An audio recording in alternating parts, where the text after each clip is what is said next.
चापानां पञ्चशत्या प्रसपमुपगते छिन्नचापेतबाणे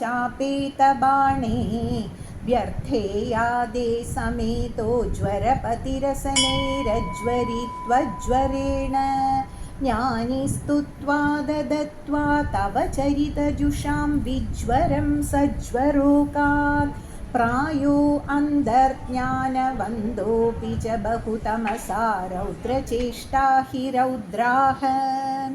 இந்த 7வது ஸ்லோகத்தில் ஜுவரத்தை போக்கும் சரிதத்தை கூறுகிறார் பட்டதிரி. அவர் குருவாயூரப்பனை பார்த்து சொல்றார், ஓ குருவாயூரப்பா, பாணாசுரன் 1000 கைகளில் 500 அம்புகளோடு வெளியே போர் செய்து பலாத்காரமாய் உன்னை எதிர்த்தான். நீ அவனுடைய வில்லையும் ரதத்தையும் முறித்தாய். அதனால் பாணாசுரன் திரும்பி சென்றான். வைஷ்ணவ ஜரம், உன்னுடைய வைஷ்ணவ ஜுவரமும் மகேஸ்வர ஜுவரமும் யுத்தம் செய்தது. இந்த மகேஸ்வர ஜுவரம் உன் மகிமையை அறிந்து உன்னை போற்றி ஸ்தோத்திரம் செய்தது.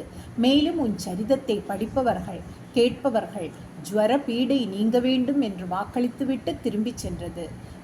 ருத்ரனை சேர்ந்தவர்கள் ஞானம் உடையவர்களாக இருந்தாலும் தமோ குணத்தால் கொடும் செயல்களை புரிகிறார்கள் அல்லவா குருவாயூரப்பா? குருவாயூரப்பனை பார்த்து பட்டதிரி சொல்றார்.